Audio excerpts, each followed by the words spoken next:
Hello everyone, welcome back to the channel. This time I'm joined by Kartal again. We're playing Fire Emblem 6 this time. We're going to be playing on hard mode, but for this run through the game, we're not allowed to use any strong units, so we are going to decide on the fly who those units are that we're banning, but you can bet units like Rutger, Milady and Percival are going to get banned. So, you ready to go? Yes, I am, and hello everyone. The only thing I would like to add is that I have never beaten the game in hard mode, which we will be playing on. Okay, I've beaten hard mode a few times, so I'll show you a few pointers. And we decided to skip the cutscenes, because at this point already everyone knows the story.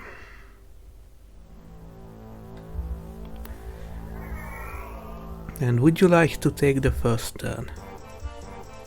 Oh, I skip this too. right, so go to options. Are we playing with the muff or on? What do you think? I usually just set solo and then turn it off for healers, but we can play without them. We'll leave them on for now, just in case anyone's not seen the animations, because I do like the GBA animations. I dislike that you have to enable them to see combat stats. Yeah, that's a little annoying. Right, so first thing we want to do then is have Marcus weaken this guy. Usually gets hit here, yep. Good old FE6. You know this well. What about the map? I mean the hit part, or is that just pure luck? Oh no, I think the RNG is set in FE6. It pulls off of a string of numbers, and then if you play the game and don't burn any random numbers, Marcus always gets hits there, so anyone at home can go and play the game, copy that exact move as Marcus attacks this guy first, and they'll get hit. It's just the way the RNG works. It's not completely random, it's predetermined. Right, none of these guys have hand axes, do they? No, so Walt can pick up a kill, possibly. And unrealistic strength stats.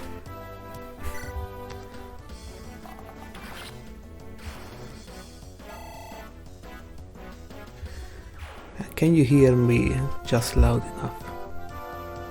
Yeah, you're fine. The game's not too overbearing of you. Alright.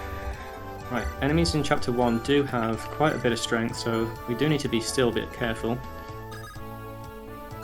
So, Alan can go and guard Mr. Walt.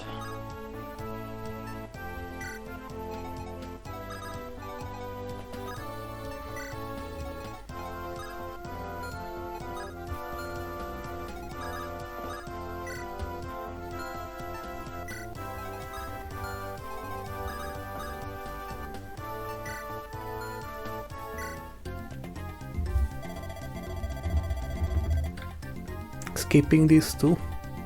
Oh yeah. There are some hints that the game gives you, like the ambush spawns are going to appear in dialogue like that, so we might want to not skip everything in later chapters, but for now we can just skip those kind of cutscenes.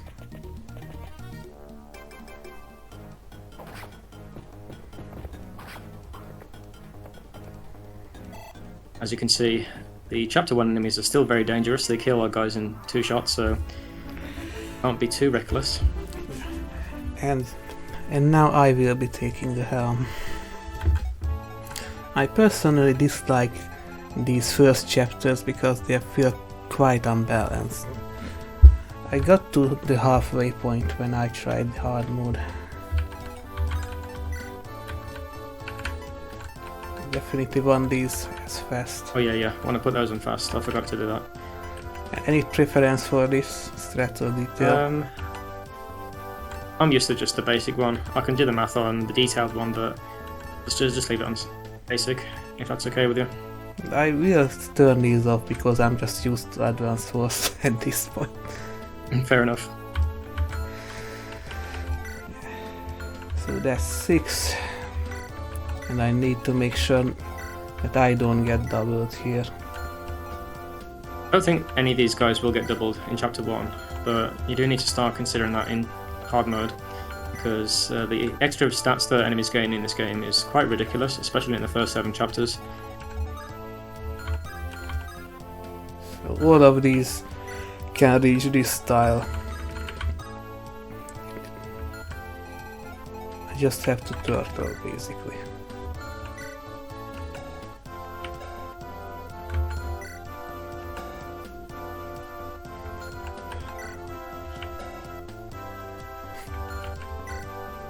And not even these two can finish this. Nope, yeah. Our units are not very strong at this point in the game compared to the enemy.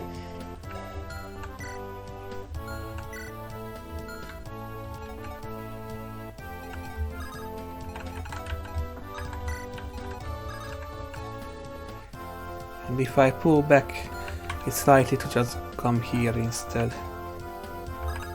If you are going to move Lance back, don't put him there, put him up one tile, because then you'll give the fight to the woods. Yeah.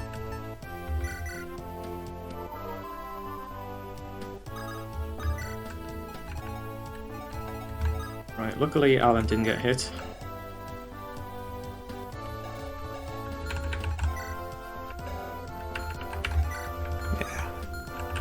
And this gameplay isn't as smooth as Advance Wars because I'm just checking stats.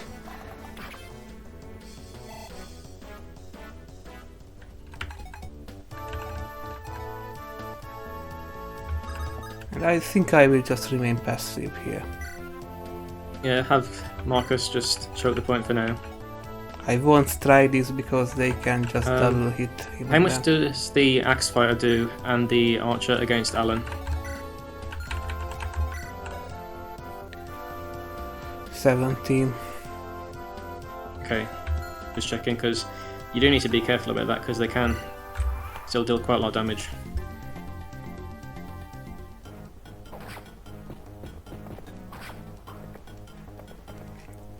That's why I didn't want to attack.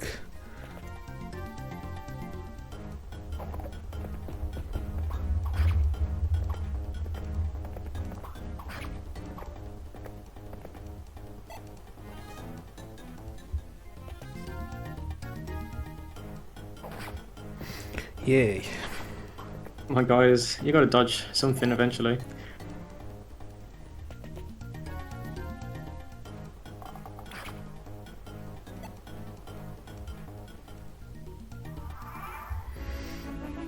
Well, it's your turn. Right, so Walt can possibly kill one of these guys.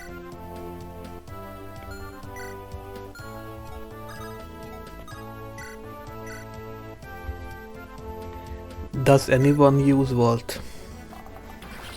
He's pretty bad. I don't think anyone really cares about Walt that much. The archers you get later just outclass him. Yeah. Right, this guy can go... Yeah, so Roy should be able to kill this guy pretty safely with a rapier. Yes, okay. So what we'll do then is have Marcus just weaken down this guy.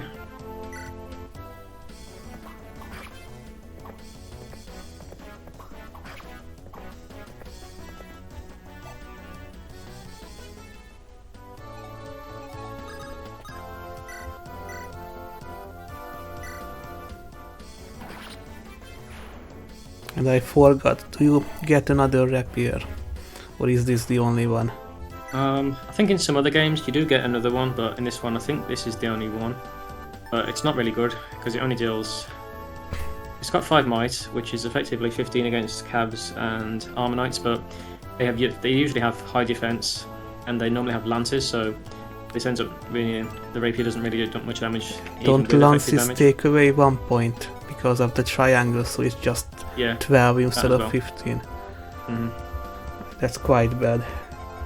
Right, this guy is still not in range. Pause. Didn't get doubled, would he? No. Okay. And he doesn't die, even if this misses.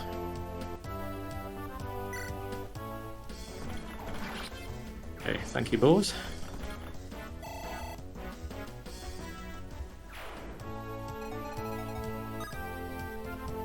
Right, that guy is not covering, so Alan might be able to pick up a kill. I mean, Lance, sorry. These guys have 5 move, don't they? Yeah. And this guy deals 12 damage. So Lance would not die if he gets it. Why not just use a sword? Yeah, I'm just checking. Okay, wonderful.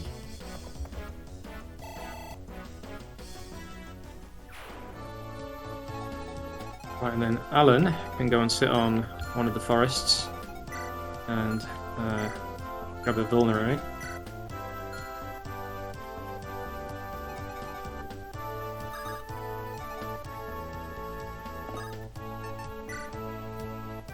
He's got a sword equipped, doesn't he? Yes. He doesn't even come with a vulnerary. That's No, lovely. Yeah. Alan. And doesn't just have take one, Roy's. Yeah, Roy has got one.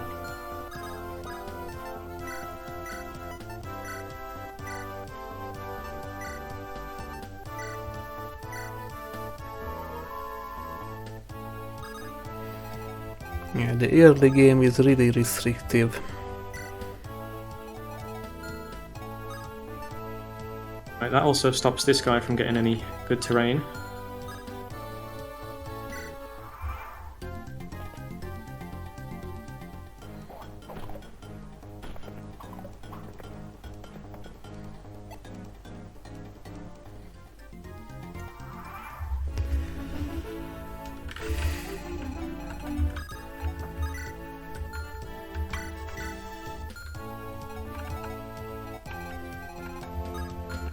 Are these just stationary? I'm not entirely sure on the AI in this game, so don't quote me, but they not moved last turn, so might need to bait them in with Marcus, yeah.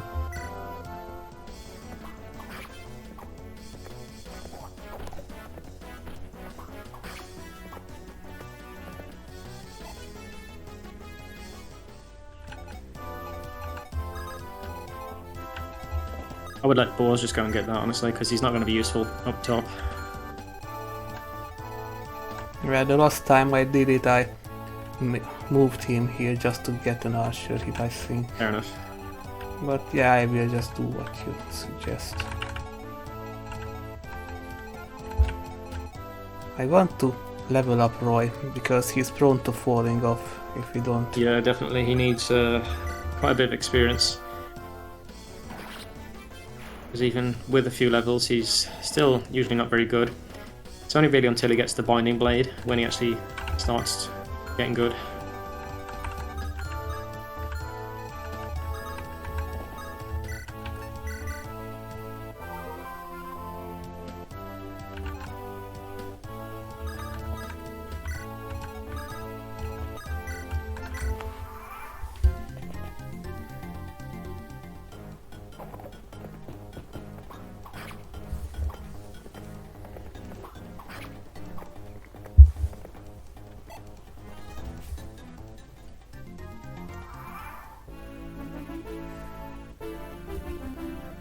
Right, so it's only these two guys left up here. Just got basic iron weapons.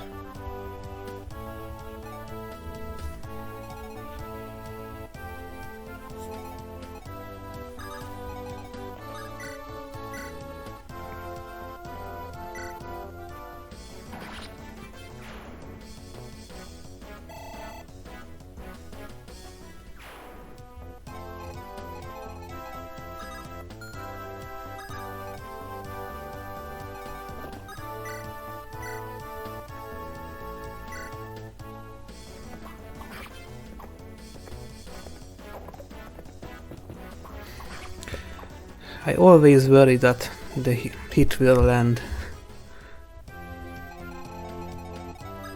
Yeah, I know, it's a bit nerve-wracking.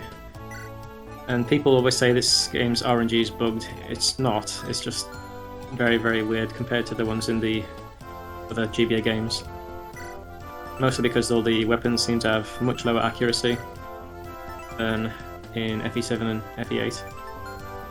And which one of these cavaliers is the better one? Me personally, I prefer Lance just because he's got a bit more speed. Both his base and growths are slightly higher.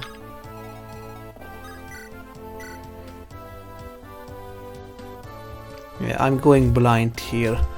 I didn't want to check growth rates and get tangled up in that mess. So we will just use whoever feels good. And then because ban they're both those who are comparable. too bad. The way I tend to use them is I try to use both of them, and then usually one of them gets a few bad levels, and then I just bench them, and then I use the other one. I mean, whenever I tried to use the paladins, I just ended up discarding them because they were boring. And the other units felt more efficient combat-wise.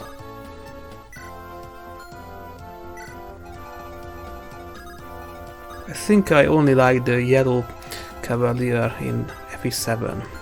Lowen, yeah. Yeah, he's usually the middle road for that game. He's not particularly fast or strong, but he's got good defenses. And if you don't play Lin mode, then he's your earliest cav, so he's the most reliable one.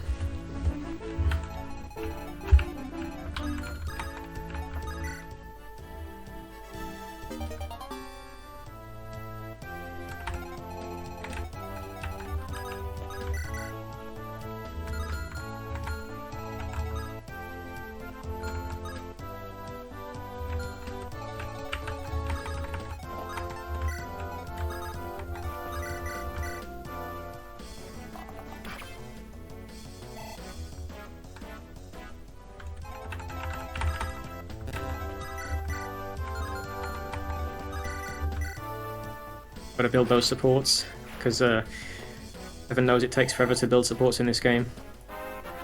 Do we even need support? I mean, they're not something I'm going to try and go for. Oh, speed on Roy, that's good. But if we just position our units next to each other, you know, and they happen to get supports, that's better for us. But I'm not going to waste like 20 turns just grinding support ranks. I think that's a little boring to watch.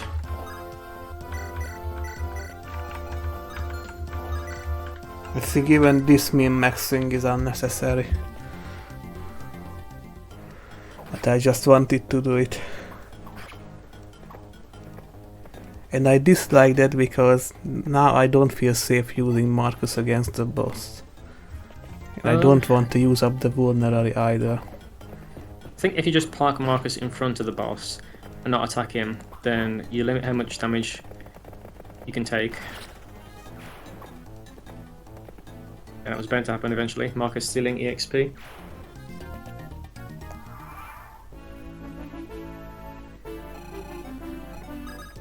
Right, you're not going to do anything at this point, so why bother moving you anymore? Because if we do this, he does 14 damage, yeah, so it's not safe to do that just yet.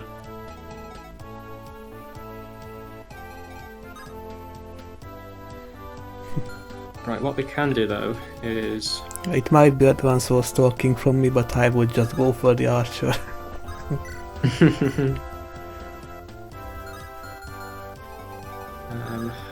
You can't reach, unfortunately. If you'd put Alan there, I could have killed this guy, and then it would have been only the archer left, but it's fine. These guys together wouldn't kill Marcus, I don't believe. No, they definitely won't. So what we'll do then is this.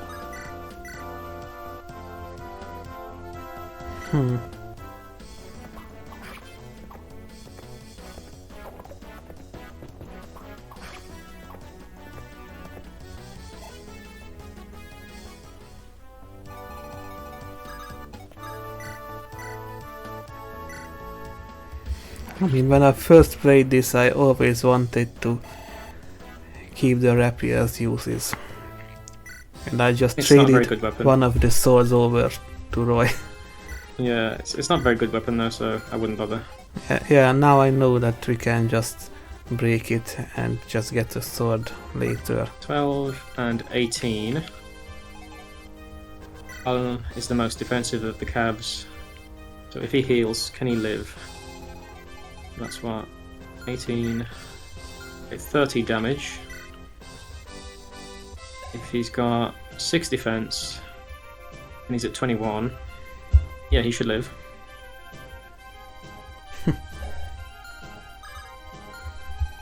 Right, so we could also just put Alan here, and then only the archer can attack him, but that means this guy's gonna kill himself on Marcus, which I don't really want. So what do you think's more valuable? Slight bit of wasted XP on Marcus, or one use of a vulnerary? I would just use the vulnerary now and get the XP. Right, so this guy can go to here.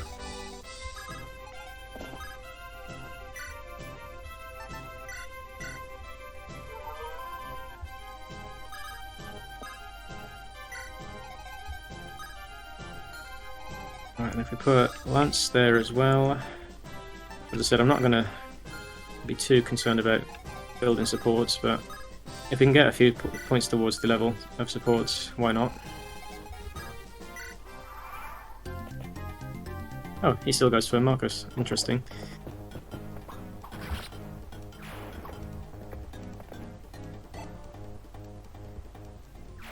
As I said, I'm not an expert on the AI in this game, so I'm not too sure what they prioritize.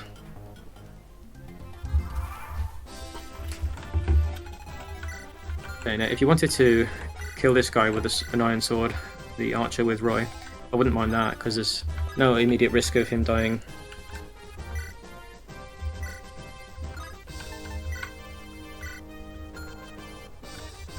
Because the archer still can't kill him, so if you trade off Alan or Lance's sword, I mean, so you'd have to move.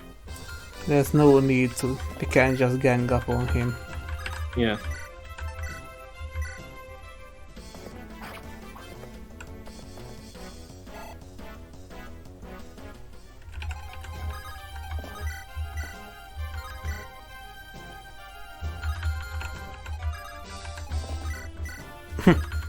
Yeah, you should have done that first, but it's alright. This gives residual experience. Yeah, it's not all bad. Training weapon ranks as well. Oh, nice crit.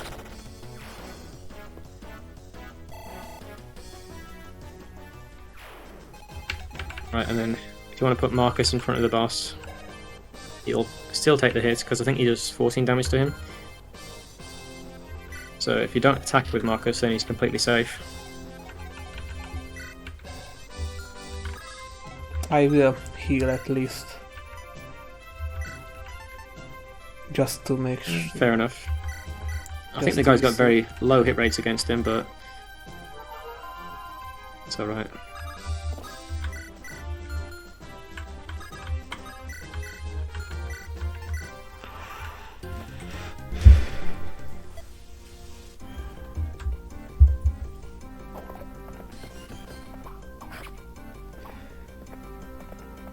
And because this guy's on a throne, he gets pretty ridiculous bonuses. Yeah, this is the part where the game starts becoming boring. These boss units are quite bad. This guy only has one range, so Walt can go and chip him. And do 1 damage. Missed as well.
Should I give it to Roy?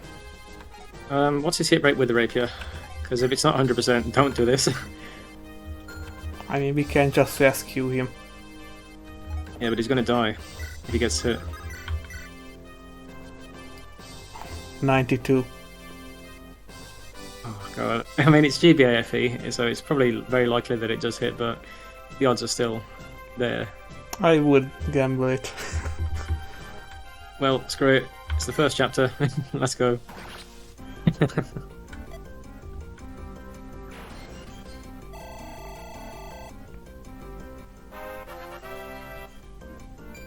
It was 80 experience. Oh, and we got a decent level up as well for him. Got strength.